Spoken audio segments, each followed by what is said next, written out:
So what we're going to do this afternoon is, at least in this session, is to shift to a specific sector. It was the sector that brought you lunch today and helps feed 7.6 billion people on the planet. One would argue to varying degrees of success. Today, I'm not sure if it was mentioned when I stepped outside, but today is World Food Day, which is one day of the year when everybody should reflect on the food system, how effective it is. There's a few quick statistics I'll try to rattle off. 800 million people going hungry, 150 million children are stunted under the age of 5, 1.9 billion people are overweight, a third of those are obese, a third of the world's food is wasted or lost, and we probably need 60% more food to be produced annually by 2050. So they're the sort of the headline statistics there. This afternoon we're going to have 3 speakers. I will lead off with an overview of the topic. I'm also the moderator, unless there are any sort of last-minute volunteers from folks. I will try to keep things together that way. Wolfram Schlenker, Professor of International and Public Affairs at SIPA, will be our second speaker, and he's going to address issues of variability, shocks, and climate change, and the role of infrastructure in addressing those challenges. And our third speaker will be Ted Moran, Professor and Marcus Wallenberg Chair in International Business and Finance, School of Foreign Service at Georgetown University. Ted will be speaking about high-value supply chains, and this is a direction, of course, many countries are taking now. So let me step out of my moderator role and move into speaker mode. To start with, of course, as good sort of moderators and speakers should always do, is try to understand what the topic is. And so I asked the question, what is green infrastructure, naively. There really are no clear and consistent definitions of this, but I decided to create my own, and green infrastructure I've defined as the physical and complementary organizational structures and systems that contribute to sustainable development. Sustainable agriculture I should know something about, but I would define it as agriculture that contributes to sustainable development, which of course begs the question, what is sustainable development? And here I got some help from the UN and the many contributions leading up to Agenda 2030, and that is development characterized by economic advancement, social inclusion, and environmental protection, undertaken in a balanced and integrated manner. So, fortunately, in the last 2 years, the Sustainable Development Agenda has been defined by a set of 17 goals, 169 targets, of which one very clearly focuses on infrastructure, that's SDG 9, but a number of others have quite a direct relationship with infrastructure investment, such as 6, clean water, 7, affordable energy, 11, sustainable cities. But to our topic this afternoon, we focus more on SDG 2, which has the short title of Zero Hunger, but of course is much more complex than this. It basically defines that goal as ending hunger, achieving food security and improved nutrition, and promoting sustainable agriculture. So we have a number of targets for all of these goals, and for SDG 2, we have 8 targets, but one of them, or the last 3, are really enabling conditions, and one of those is increasing infrastructure investment. So that really provides the connection to our topic this afternoon. Now, I could go back and discuss the role of agriculture over the past 10,000 years, but I decided to my starting point is 1960 and the establishment of the International Rice Research Institute, where I worked for 20 years. Norman Borlaug won the Peace Prize in 1970 for his work in developing new varieties. So this institution was all about developing rice varieties that responded to fertilizer and improve water management, namely specifically to irrigation, and would enable farmers to move from subsistence into more of commercial production. They would connect with markets. So again, we have the very strong connection to infrastructure. So the key elements were, of course, the seed and the fertilizer that went into that, whether it was rice or wheat or corn. But irrigation investment was really important. That made the difference in terms of what type of productivity and what kinds of surpluses could be obtained. Similarly, roads made it possible to move fertilizers and inputs to the farm and surpluses away from the farm into the areas where the food would be consumed. Storage enabled some sort of hedge against various kinds of shocks to the system. Credit and extension services were necessary, and political leadership was critically important in pulling all of this together. The impacts, and just to summarize the impacts, cereal production in Asia, basically between 1970 and 1995, production doubled, population increased by 60%, the cultivated area increased by only 4%. So you had an intensification of production as farmers were able to produce more from their farms and move more of those surpluses, particularly into the urban areas. This led to very much the economic transformation in Asia. Challenges, resource depletion, of course, pollution, and increasing challenges of climate change. So that brings us forward right to where we are today. And what we have is this unrelenting, continuing demand for food. Asia is still the major world food market. It is driven very much by population growth, albeit at a lower growth rate than some of the other parts of the world, but nevertheless a growing population, rising incomes, and related to that, changing diets. So I wanted to sort of emphasize that part of that transformation of Asia has been the result of historical investments in infrastructure, particularly in roads and energy and irrigation. But I would refer to a recent study looking at, by the Asian Development Bank, that's essentially been there the same period of time as the Green Revolution Institute, IRI. It has been investing in infrastructure over these past 50 years. It is estimated, and I heard it mentioned as a sort of a throwaway number this morning, but developing Asia would need to invest $1.7 trillion per year between now and 2030 if the region is to maintain the growth momentum, eradicate poverty, and respond to climate change. Whether that's enough to achieve the Sustainable Development Goals, that's not very clear.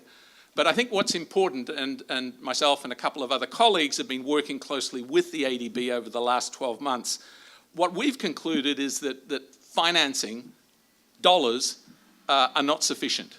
Not that there aren't enough dollars out there, but purely making finance available is not sufficient. Investing in physical infrastructure alone is also not sufficient. So it's important when we think of green infrastructure, we have to combine both the physical and the organizational structures to achieve agricultural productivity improvement and sustainable agriculture. So there's 3 requirements that we identified, and I think it is in some way consistent to some of the comments made on the first panel this morning. Number 1, there needs to be a needs assessment. There needs to be much clearer, well-defined, coordinated strategies incorporating projects that are designed to address these infrastructure challenges. The question of absorptive capacity still exists. It's been spoken about, it's been written about for more than 50 years, but the ability to execute projects and programs remains lacking. Time and time again, we heard of large volumes of funds that were available from the ADB, but there were very low utilization rates in many of the countries. And thirdly, a new financial architecture would be needed. And within that, the role of national development banks would be very important in terms of de-risking and crowding in investment, terms that we heard this morning. So I think it's a lot more complicated. This morning we heard that there are relatively few institutions that we needed to bring together to create this sort of flow of the $9 or $10 trillion. To me, that's probably the easy part. The hard bit is on the demand side, and actually going essentially country by country to identify the projects and the bottlenecks and how to get around those. So I've just spoken about Asia. Just very briefly, let me mention another region where I've worked over the last decade or so, and that is Africa, sub-Saharan Africa. And you can see from this graph here, cereal yields across various regions. The one on the bottom, the almost flat line, except it's come up a little bit lately, is Sub-Saharan Africa. So Sub-Saharan Africa, in terms of agriculture, sustainable agriculture, has really fallen behind. It's basically not sustainable. It's not sustainable in terms of the population. Africa has become a major destination of food exports, so importing rice and wheat and other commodities. So what's going on there? So of course, I haven't heard it mentioned, but I stepped out for a while, but the African Development, of course, African Development Bank is the equivalent. This week, in fact, Aki Nadesina, the president of the African Development Bank, will be awarded the World Food Prize. He is being awarded that because of the emphasis that he has played on agricultural improvement, firstly as Minister of Agriculture in Nigeria, and more recently as President of the African Development Bank, where they've identified what they call the Big Five, the High Five, I should say, not the Big Five. And within that, you can see a very clear emphasis on infrastructure. And one of those areas of infrastructure has the title Integrating Africa. And this is all about making better use of Africa as both producing food and consuming food. So the internal African market, very challenging, of course. 16 of Africa's, sub-Saharan African countries are landlocked. There are, as was mentioned this morning, big problems in terms of access to markets, roads, electrification, and the like. Even telecommunications, which has obviously caught up a lot lately. So a Feed Africa strategy is something that African Development Bank is pushing forward, and they would play a big role going forward. So finally, just in terms of the big picture, what will it take to achieve sustainable agriculture and a sustainable food system? You know, in my experience, it's really coming down to these four areas. One is improving productivity. We have to improve productivity. We have to intensify. There isn't much more land we can go to in terms of expanding agriculture. So it requires a new kind of green revolution. We have to improve distribution and access. Basically, what we're talking about is moving food from highly productive areas to low productive areas, from rural areas to cities. We absolutely have to reduce food loss and food waste. And in all of these areas, infrastructure investment will play an important role. And we have to shift to healthier diets, healthier in terms of us and healthier in terms of the planet. So again, investing in green infrastructure for the agriculture sector makes a lot of sense. The physical structures, the complementary services, and this innovative finance architecture that some of you started to speak about this morning, all will be critical in making this happen. So that's, if you like, that's sort of the big picture. And now I'd like to move on to Wolfram Schlenker, who will speak, as I said, more specifically about shocks and about the role of climate. Please. Thanks, Glenn, for the introduction. Thanks for having me here. I'm going to follow up on Glenn, and what I want to do is, I guess, we don't want to talk for too long. This should be a panel, so I'm just going to try to make 3 points, 3 broad points, and then we can always come back to them in the discussion. So one thing that Glenn already mentioned at the beginning that's sort of worth noticing until like 200 years ago, pretty much the large majority of all humankind worked in agriculture. It's pretty recent that we sort of decoupled from agriculture. And like so much, you know, the world has profited from infrastructure, from trade, and all those things. But one thing when I read this title of this, like infrastructure and agriculture, what is so unique about agriculture? And I think agriculture is actually quite unique compared to many other sectors. And the reason is that to this date, agriculture is very susceptible to weather shocks. And as I'm going to show you in a second, those weather shocks try to average out over the globe. So infrastructure is very important for agriculture because unlike other sectors where we sort of become much better at being insulated against outside weather shocks, it still happens to a large degree even in today's agriculture around the world. And so we need this trade to basically balance our variability that we have year to year. So there's this great success with the Green Revolution that Glenn already started with. So this is for Iowa. This is corn in Iowa. Same thing that Glenn mentioned before. You see, initially it was all an expansion on the extensive margin when you wanted to increase production, meaning you needed to plant more acres because the yield per acre was fairly flat until about 1950. And then you see this large increase. We suddenly have this large trend. It's been very productive. The productivity increases have been great. The land, on the other hand, has been fairly constant. So what we've gotten much better at is getting more out of per acre. The other thing that's noteworthy from this graph is that you see that while the average goes up very steep over time since 1950 in the yields, you also see that there has not been sort of in a sense like a less fluctuation to weather. You still see at the end that we're just as dependent on weather as we were in 1960. So we've gotten better at pushing up the average, but we're still very susceptible to year-to-year weather shocks. So that's sort of then my first point here is sort of infrastructure is crucial for agriculture because it's really crucial that we move stuff around, not just from cities to, from rural areas to cities, but also really globally around the world to average out those production shocks. So I want to make this point with I've just put this together over the weekend. So this is maize yields in Stafford County, Virginia. You might ask yourself, what the hell is so important about Stafford County, Virginia? And I hope I'm not offending anybody from Virginia here. I basically picked this county because it has the smallest growing area in the US. It only grows 1,600 acres of, 1,600 acres is twice Central Park. Central Park is 1,800 acres. It's about a tenth of Manhattan. So it's a very small area as you expect. Here are the deviation and log points. You have years where you have 60% shortfalls. They just have a bad year, corn yields get wiped out, there we go. Now you go to now this is in the background, now in red you see it for Virginia, and Virginia is not a big corn producer, but you see that the variability already goes down. Now I'm going to the US maize yields, and you see how this starts to flatten out even more. This is global corn yields over the last 56 years, and now finally not just corn yields, but the three stable commodities, rice, wheat, and corn, which together account about 2/3 of the calories that we consume. A lot of it is indirect because it's feedstock for animals, but it's about really like the big three staples, and you see that they're even flatter. So to summarize this, why I think infrastructure is really crucial is that it really smooths out those local or regional production shocks. And it has sort of helped us to become fairly steady in production, and without infrastructure, we wouldn't be able to utilize this hedging mechanism. So here you see like, Stafford County is not even just one individual farm, but the standard deviation of those shocks is about 30%, while if you look at the globe, it's only 3%. So the worst shock we have on the last 56 years in terms of global production is a 5.6% decline in yields. To put that into perspective, the US ethanol mandate diverts 5% of calories every year into fuels.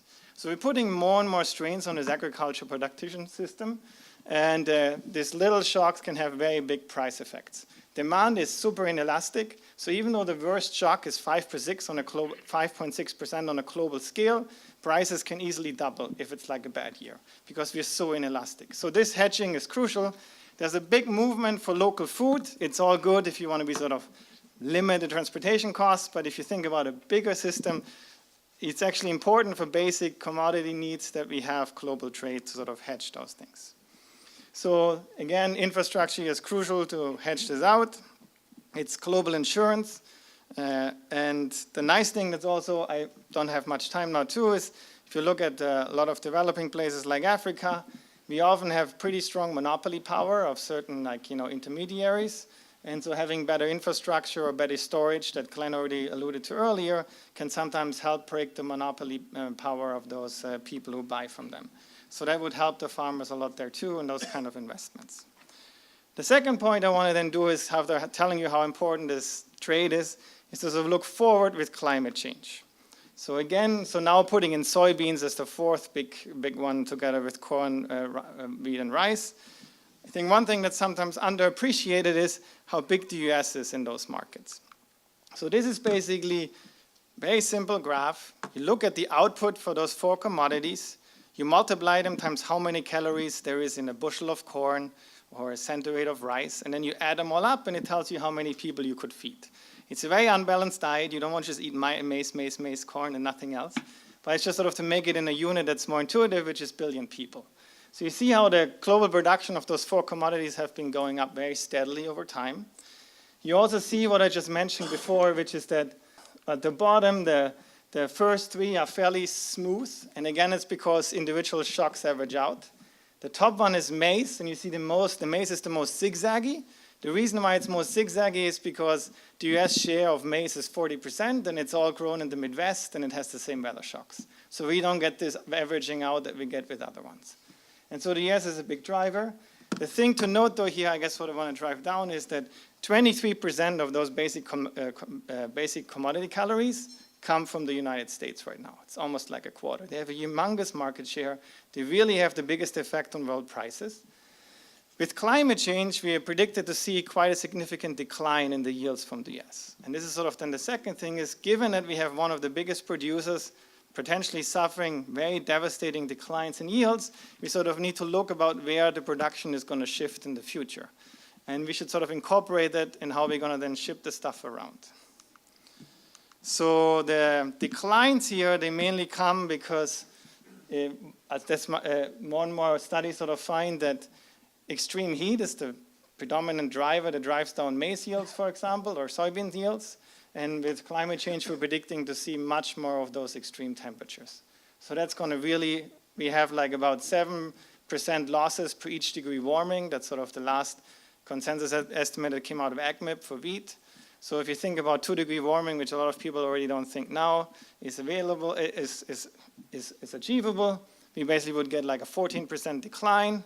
Remember the graph, it's like 5.6% is the worst shock we had in history. So we're really getting into territory where we're getting significant declines that we need to counterbalance somewhere differently in order to ensure that prices don't spike too much.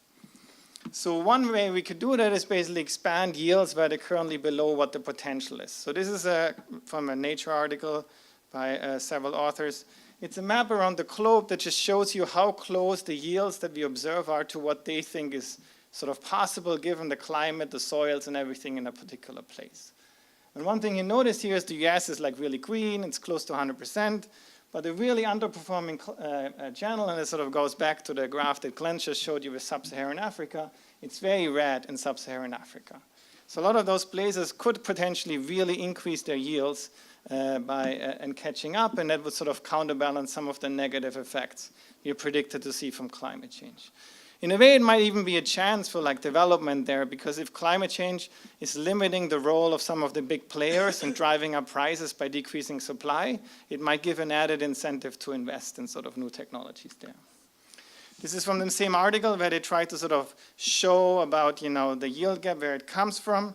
And you see that here in sub-Saharan Africa, it's mainly red, so it's nutrient limited, and also some irrigation limit. You see that more, for example, in India. That's for maize. For wheat is not that big in Africa, but you see it more like in the Eastern European and Asian countries. And then here rice is mainly growing in the Southeast Asia, where it's a lot of irrigation. So that was sort of the second point, and trying to, going forward with climate change, thinking about where we can shift production, how we can get it with better fertilizer or better irrigation. The last point I want to emphasize, though, is that we have so much investments that turn out to have negative side effects that we often don't think about. So in agriculture, we need to be really mindful of that. So we have colleagues here at Columbia which study India, and it's insane. Like, you have subsidized electricity prices to pump irrigation water, which has been driving down the water tables like crazy. We even have this in the Ogallala aquifer in the United States, where now the farmers are lobbying the government to artificially inject water to fill up their water table again. So while it's good to have infrastructure investments to increase yields, we should also be mindful that we don't do them by giving them incentive to suboptimally use inputs by making them too cheap for what their real scarcity values are. So this is a map from another Nature article on like the state of the aquifers around the world. You see India's very red because they draw down water like crazy for irrigation. You also see it like the Ogallala aquifers like Texas, Oklahoma, and the US, sort of around the world. So agriculture has a big issue in terms of water availability, because it uses most of the fresh water, up to 80% are the estimates globally. And the other thing is also that it accounts for a lot of the runoff of the pollution. So when we think about having more efficient systems, like people, so sometimes I'm amazed, instead of making electricity more expensive and sort of giving farmers the right incentive, they're now willing to put soil moisture monitors in the earth to basically tell farmers don't put too much water on because it's so cheap that you're just putting it on even though the plant doesn't need it. So like financial incentives there, I think, often go a long way. The other thing is, though, that agriculture is a free rider in terms of pollution. It's one of the least regulated sector, most of it because it's non-point, and so it's harder to regulate. But if you go to the Gulf of Mexico or if you go to Chesapeake Bay, all that nitrate runoff, which is great for increasing yields, has real severe overall spillovers. So having more infrastructure and pollution abatement might also be very crucial. We are now the US forced more and more of the feedlots to basically be regulated like a point source, and so they're getting treated much better. So I think that's another worthwhile avenue to sort of both increase yields and at the same time not ruin the ecosystem at the same time. Thank you. Well, thank you very much. My discussion is going to be very complementary to the two that you have just heard, but focusing on a different aspect of the market. Infrastructure and supply chains in horticulture. Cut and processed fruits and vegetables, some of them packaged, ready for eating. Cut flowers. But let me start to put my presentation in context with development theory. Countries, emerging market economies that are able to upgrade and diversify their export base enjoy higher growth rates and greater welfare gains than those who just keep doing more and more of what they have already done. In fact, the main path from lower development status to middle development status is by using foreign direct investment, largely, some indigenous investment, but foreign direct investment, to upgrade and diversify the export platform in the emerging market economy. Now, if I had been invited to speak before lunch, I would have told you about how this is done in manufacturing and assembly. That is to say, building electronics clusters, building automotive hubs, medical products, pharmaceuticals, chemicals, and petrochemicals. But I was invited to this panel after lunch, so I get to talk about new research I'm doing at the Peterson Institute on horticulture, cut flowers, packaged, processed vegetables, and fruits. In Latin America, Chile is the global powerhouse, $4.3 billion in exports. We know that. What about Colombia? Colombia is the second largest exporter of cut flowers after the Netherlands, $1.5 billion. Kenya, both cut flowers and packaged vegetables, more than $1 billion. Martin Wolf and I were talking about this. The payoff to investing in this is enormous. $50 million, mostly located around the international airport, generated over the course of 8 years $1 billion in new and additional exports. There are not many investments that can have that much of a developmental impact. Well, I've already said that. Ethiopia, Zambia, Tanzania, Uganda, Senegal, Zimbabwe, plus South Africa. And in contrast to my predecessors, the kinds of infrastructure investments that can generate, first of all, attract the investment and the offshore retailers, so it's a combination of foreign investors and offshore retailers, and generate these large returns, don't have to improve infrastructure countrywide. Do I want infrastructure, including agricultural infrastructure, countrywide to improve in Senegal? Yes, I wish I could. But again, for $50 million, I can get a big boost to Senegal that doesn't rely on that much of that widespread of an impact. Now, these are very high markup products. If you look at roses or carnations or orchids, I mean, thousands of percentage points. If you look at cut vegetables, packaged vegetables, and fruits, a couple hundred percentage points. But again, in comparison to selling vegetables or fruits by the side of the road versus putting them into supply chains for the Middle East or Europe, very vast upgrade in value added. And most of these gains are shared between the producer exporters and the retail importers. But surprisingly, there's not an immodest impact on poverty reduction among farmers. This is a way of pulling family farm workers into the formal economy for the first time. And it has a big impact on gender distribution of jobs, so that more than 50% of the workers in post-harvest jobs are women.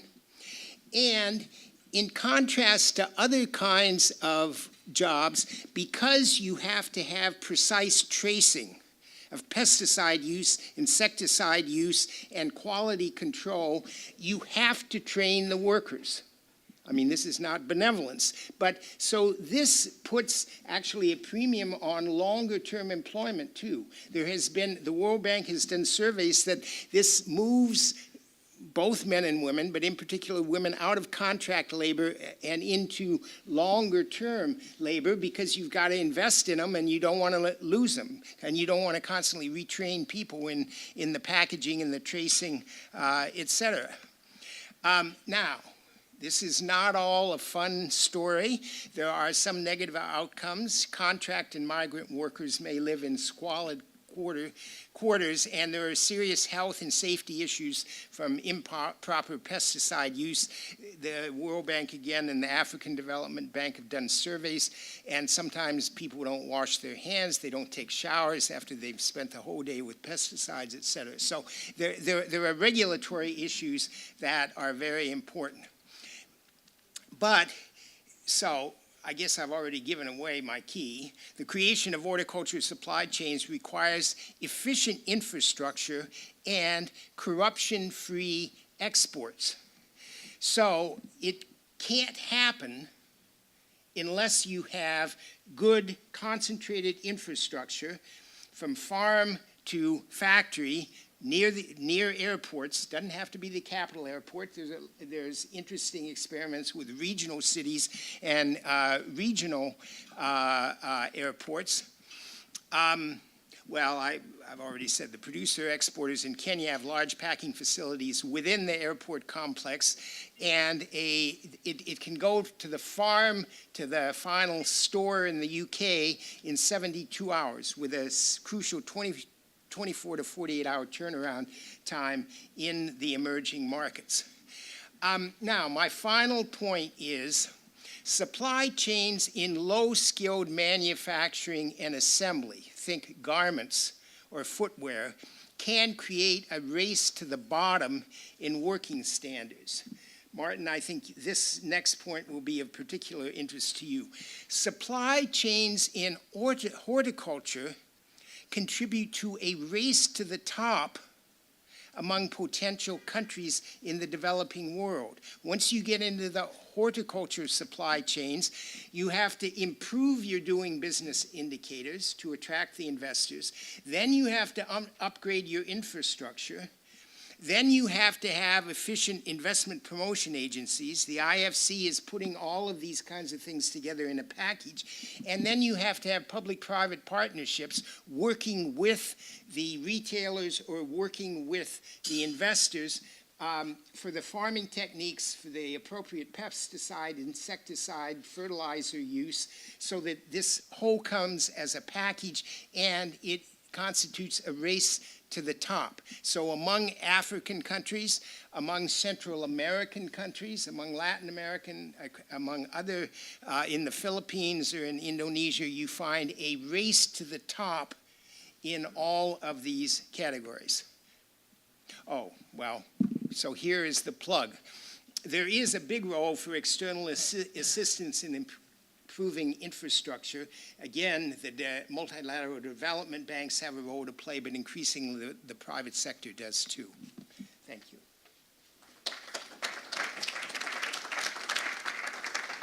Okay, so we won't sort of discuss this among ourselves. We'll just open it up to the floor. So for anybody who has comments, reflections, questions, fire away.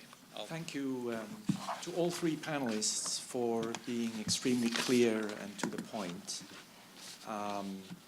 So the way I understand it, especially with reference to Glenn's first presentation, there are really two issues when it comes to infrastructure, sustainable agriculture. One is a yield question, increasing productivity where agricultural supply is needed the most. I think of this as sub-Saharan Africa primarily, especially based on Wolfram's slides. And then the other is, I think you didn't touch on that very much, and I think especially for this audience, it would be really interesting to hear your take, and that is, what's the link with carbon emissions? And how should we think, or how should we bring in concerns about emissions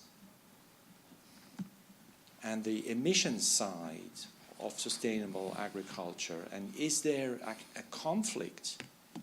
Is there a trade-off between achieving higher yields versus achieving lower emissions? Okay, so we might take 2 or 3 questions, and then we'll come up with the answers, we hope. Oh. Any on the sort of same issue, or if not, somebody here, please. No, it's okay. Go ahead. Maybe it's a bit off scope. You'll see if you want to take it or not. But on the one hand, we have the issue of food demand rising. On the other hand, is how we make sure we produce in a way that is environmentally friendly or sustainable, to put it in some way. And then we have the financial markets. And we have a commodity market that sometimes could play against achieving the goal of zero hunger.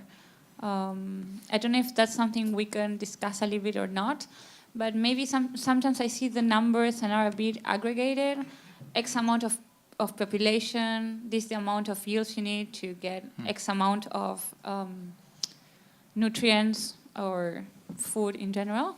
But then when that's cut across by pricing and how the markets work, you end up having pockets, on the one hand, of people accessing food, and other pockets of people who are right next to the food production but are still suffering hunger. So I don't know how to order that question, but just the relation between pricing, production, yields, and zero hunger. Okay, maybe one more. Yes, please. Is just to propose 2 other links between agriculture, sustainable agriculture, and the energy issue. In Brazil, the World Bank made a study, 2006, observing that while at the time Brazil was already disputing the first position with the U.S. in the production export of soybeans, that was happening despite a waste of 30% of the Brazilian production of soybeans because of the absence of appropriate storage and transportation conditions. Mm-hmm. So simply having an infrastructure in place might generate an increase of productivity simply by reducing waste. Another link, which is quite important, is the contribution from agriculture to sustainable goals. Brazil today has 18% of its energy matrix comprised by biofuels and bioenergy specifically. And now there is a diversification of the outputs from agriculture, even to replace plastics, like the seeds in stadiums, which are now produced out of agriculture. So this is an important link to be made in the sense that having investments in infrastructure that make feasible the rise of appropriate modern agriculture may also contribute to the objective of reducing emission. Okay, maybe one more, and then we'll respond.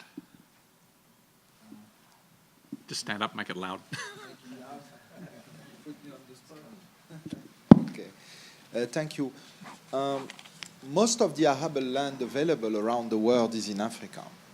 Yeah. It is, so it will be a combination of what Wolfram said, technology, irrigation, and of course availability of the arable land. Given demographic trends that we're seeing in Africa, the continent will have also to nourish itself. It cannot sustain imported food. And of course, infrastructure is a key to that. Things have to move to be efficient, etc., etc. Why? I have two questions for you. We talked about the infrastructure, so it's connected to agriculture, it solves other problems, etc., because it's public goods. But why technology is not flowing? Because you talked about the Netherlands, small place, very efficient, largest exporter in absolute number of agricultural products. There's so much technology everywhere around the world, particularly advanced economies, and we can see them as sort of public goods in a way. And why it's not flowing,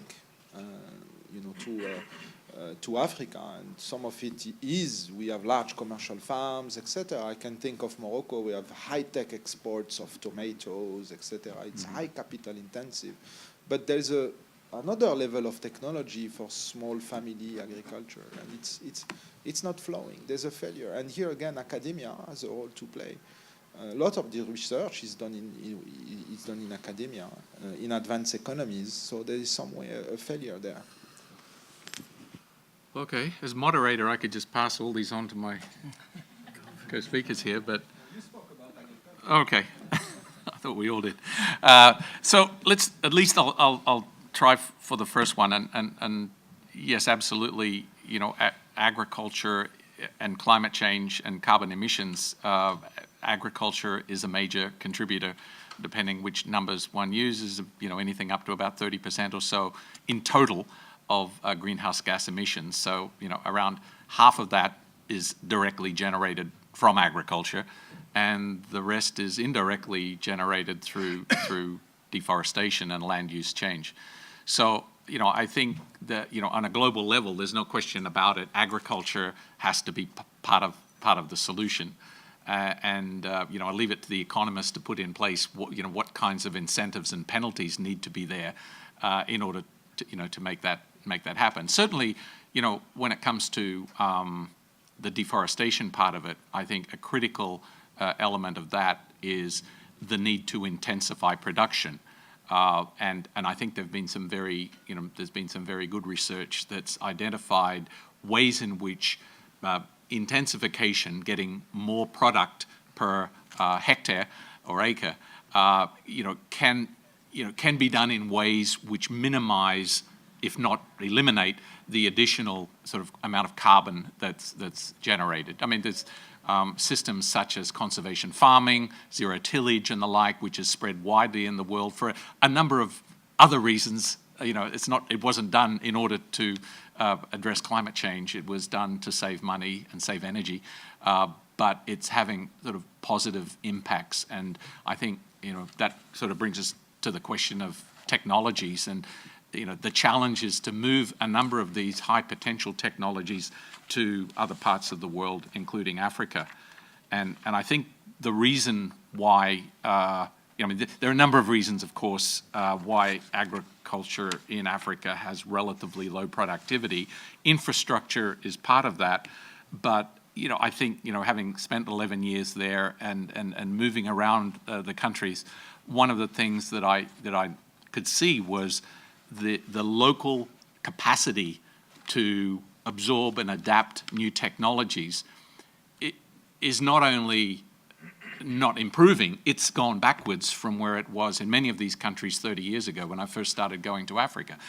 National agricultural research institutions in many places have been dismantled, have been run down, have been affected by HIV/AIDS, and so there has been in the last sort of 5, 7, 8 years a bit of a resurgence in agriculture. Thanks, I think, a lot of that credit to Kofi Annan, and then sort of Bill Gates and the Gates Foundation and others have poured in quite a bit of sort of public money to rebuild sort of the capacity of countries to be able to adapt and adopt new technologies. We're still a long way from doing that, from achieving the potential that exists, a very long way. But I think at the end of the day, coming back to this topic of infrastructure, why do farmers not adopt? I've always found that farmers aren't as conservative as we make them out to be. They will adopt if they have the potential to generate surpluses and sell those surpluses. So, why buy fertilizer if you can't sell product at the end to not only repay whoever lent you the money for the fertilizer, but to generate a surplus that puts a new roof on your house? So I think that remains a sort of a deep incentive, a lack of incentives for advancing agriculture. But, there are pockets, and I think horticulture gives us an example. There are pockets in where the infrastructure is in place, the connection to markets are there, farmers are willing to, put in the extra effort, and they're, generating resources. But I think for much of the continent, and not least the landlocked countries and the areas further from the coast, there's a lot of investment that still needs to be done to be able to sort of capture those benefits, the latent, benefits that exist there. So I've kind of touched on a couple of them. I don't know if my colleagues would want to come in. Should we go and see more again? Yeah. I guess with respect, I'll go quick. You already mentioned with Patrick. I think carbon emissions in agriculture is a very important topic because of deforestation and I'm highly skeptical of some of the biofuel mandates, like the biodiesel in Europe. Mainly comes from oil palm farms in Indonesia, and if you actually see there's a lot of carbon stored in the soils, and that gets released if you convert them to oil palm. So there's potential to actually have a negative emission. So Tim Searching at Princeton has written a couple of articles saying that a lot of the biofuels have actually negative carbon emissions, meaning they produce more than what they save. That really depends on how you do them. I mean, Brazil has sugarcane. Sugarcane is much better. The US has ethanol, so it doesn't apply to sugarcane. It really depends on how you particularly do it. But that's crucial in how we do it, because often they're sort of treated similar. It's just ethanol, but where it comes from really makes a big difference.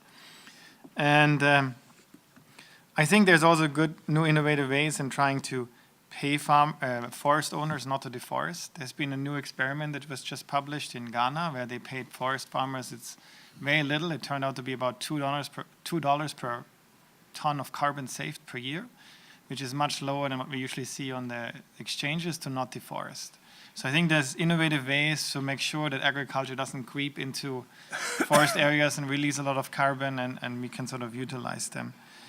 The second thing is, I think that's a much bigger issue. I think I showed you those graphs of total calories produced. Obviously, the calories that a US diet has is much higher than anywhere else because it's much more meat heavy, and meat uses a lot of calories.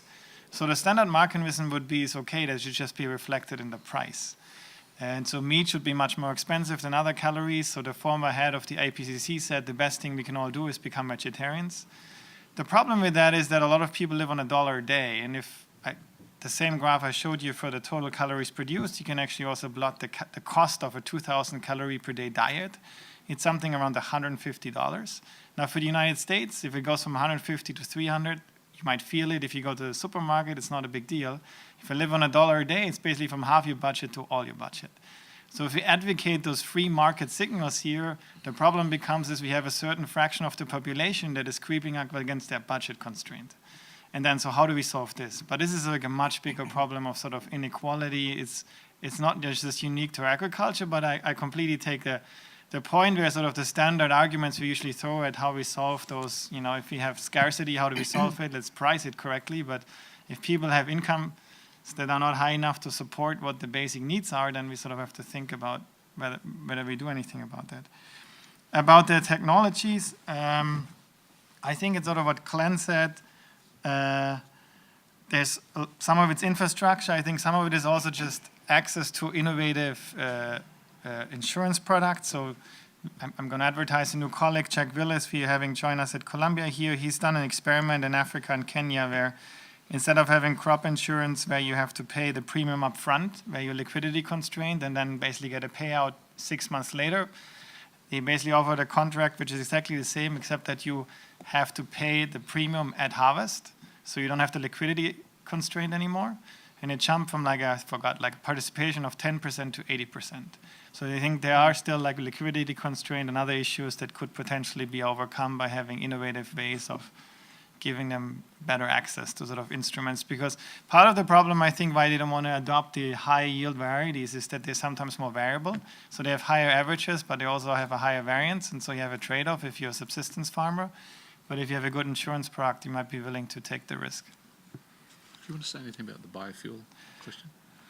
So no, I mean, so biofuel should be definitely part of it. I mean, the problem is in the US, it's like based, again, Brazil is a very different story. It's like market driven and it's sugarcane, which is much more efficient. In the US, the biofuel mandate is policy driven, at least initially, the initial one. They have those later biofuel mandates. It's sort of going to switchgrass and other things supposedly. But the initial ethanol mandate was completely a handout to farmers. And I don't think it had a big impact on saving carbon emissions from like the life cycle analysis you see. Or if we had some, EPA found some, it's not particularly large a reduction in emissions considering what the price was. Because again, it's about a 20 to 30% increase in world food prices due to the US biofuel mandate because the demand is so inelastic and they diverted 5% of the calories.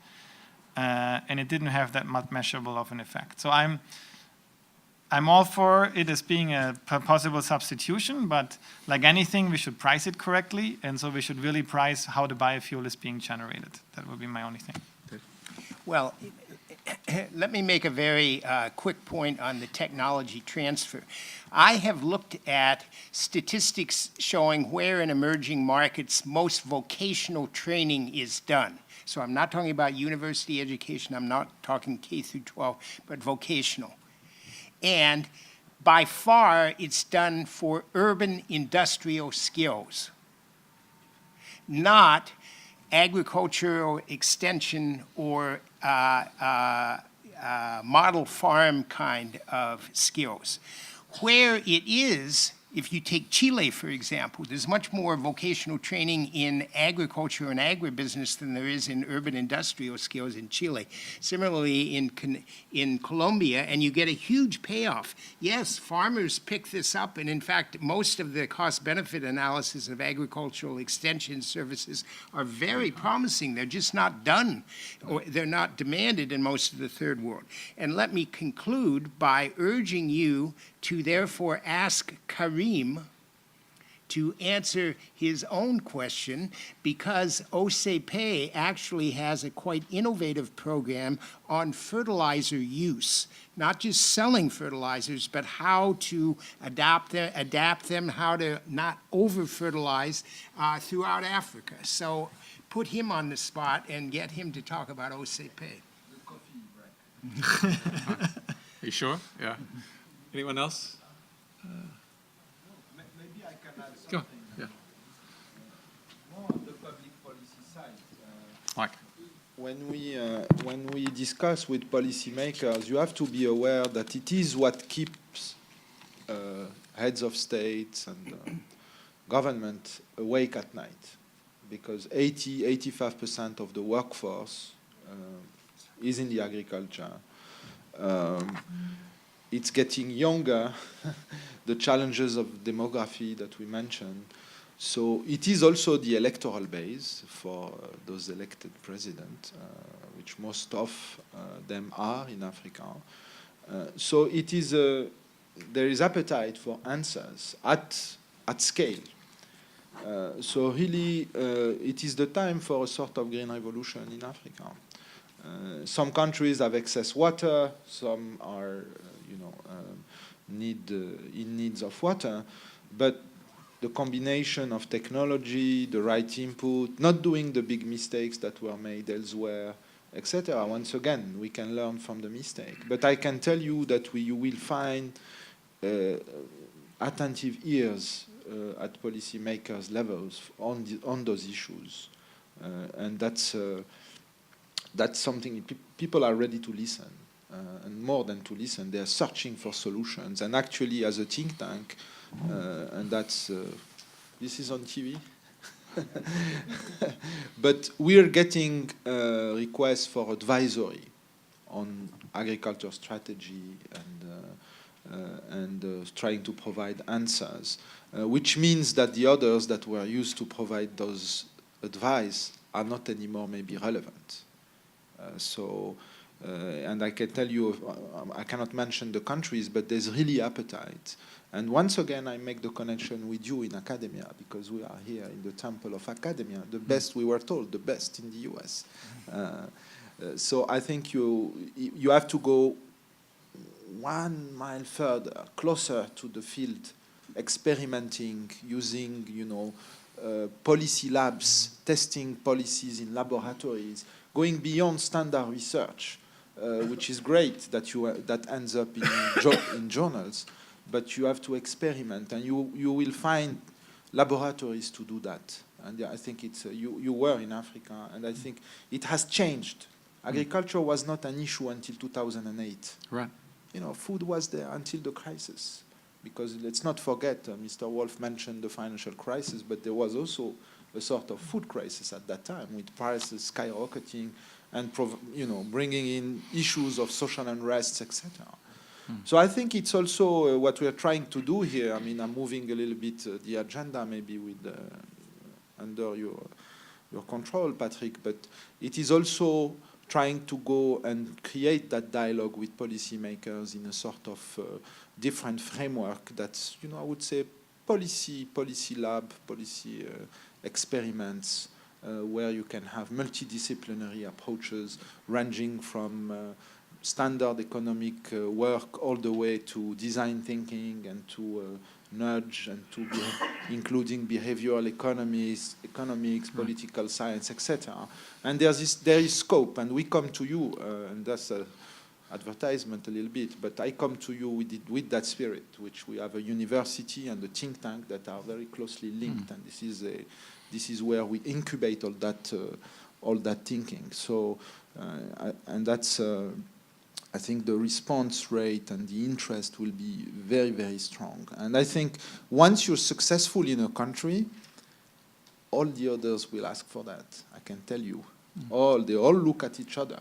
You mentioned Nigeria. Everybody is looking at what they're doing in rice in Nigeria, what Adesina did in terms of moving forward the subsidy schemes they had, etc., etc. They are all looking in the neighboring country. Is it successful, not successful? Because these are the electoral base. I mean, so it's good. You have an alignment of interest. So this is also an invitation to continue the discussion. Agriculture is one, but not broadly on infrastructure, what we are trying to achieve here. Very good. Thank you. Behind you there? Yeah. I wasn't going to say anything until he said that this is the best in the U.S. So where are you from? I'm a professor of agricultural economics at the University of Nebraska. I don't see a lot of farms here. So no, seriously, what really surprises me is that as scholars, you are not skeptical about the narrative of doubling food production in 2050, which came out of an FAO study that was never intended to be normative. It's, if you look at the mechanics of the model that FAO used to project food needs in 2050, it's pretty mechanical, really. And somehow this narrative had stuck to the point where it's actually shaping the way we think about agriculture in the future. And if you read the criticism of this narrative, particularly those who are opposing what they start calling as the neoliberal diet story. And the gist of it is that this narrative that has taken a life on its own is actually being propagated, and I'm just being a skeptic here, by the agribusiness industry to sell, to provide quantity, not quality of food, which opens a whole new can of worms about obesity and issues related to health. And I just don't know why everybody is bought into this narrative about doubling food production, which again, at the risk of repeating myself, seems to be shaping the conversation even for those who are the best in the US. Yes. So I wonder what you can say about that. Thank you. Okay, well, first of all, I said 60%, not doubling. So the doubling narrative has already been rolled back quite a bit. Now it's about 70%. Okay. So you can see there's movement towards, what was obviously a kind of a stretch goal that probably wasn't all that well founded, had certain assumptions. I will, in the tradition that we started, throw it back to you and ask you what percentage do you think is necessary? Because I think the whole narrative that we've also heard today is there's enough food to go around, we just need to do a better job of redistributing it, is also not valid. I mean, I think that's a very simplistic view that, we're looking at an existing food system that's very unsustainable for all the reasons that we just heard, that sort of the water depletion, nutrient depletion. I mean, it's the world's largest extractive industry is agriculture in Africa. It basically takes nutrients out of the soil and moves it to the cities. And, so agriculture is not sustainable, right now. So to use that as a benchmark, if we just sort of divided the number of calories and the amount of protein, that alone would not be valid. Now, the problem is, it's not really a problem, people's incomes are increasing in parts of the world such as Southeast Asia and East Asia and in Africa. And people are changing their consumption habits. And as they move more towards livestock, you're going to need much more production. There's no question that the conversion rate of grains into meat, is very different. So we can complain about people's diets, but it's not very likely to make a big dent for some time to come. So I can't. Maybe it's not 60%, maybe it's 40%, maybe it's 80%, but it's hard to imagine that existing levels of productivity really make any sense. And I think we actually, because we've basically damaged so much of the planet and the resources there, we probably have to pull back on our actual area and continue to intensify. Now that kind of favors the narrative of we need to produce more, but we need to produce more per hectare, we need to produce more crop per drop of water and per kilogram of nutrient. So all of this leads me to think Green Revolution 2.0, 3.0 is not the old narrative of the Green Revolution. It's looking at it from the point of view of a very limited resource and bringing to bear all the science and technology that we can to make our systems more productive, more resource efficient, more adapted and resilient to changing climates. And that's the only way we'll actually protect forests and protect the climate. That seems to be pretty contradictory. On the one hand, the other narrative is that as income grows, people are going to consume more livestock. That's not true? Yeah, it is true, but there are countries like in Scandinavia that have price mechanisms to try to discourage people from eating livestock because it generates also greenhouse gas emissions. You can't have it both ways.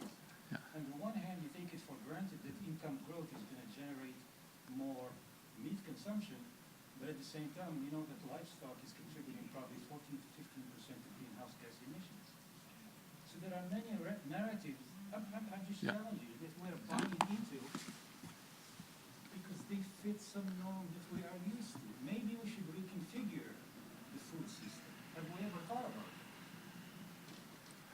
I think a lot of people have thought about it, but and I think a lot of people are sort of taking action. The sort of movements on food waste at the moment, I think many of you would have seen.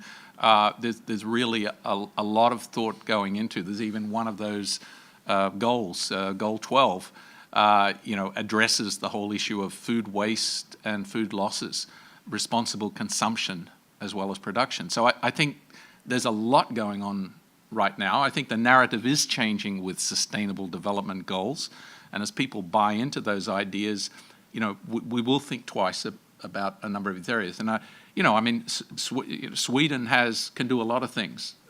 It's much more difficult to turn around the progression and increase in meat consumption in China, for example. There's not a lot Sweden can do about that.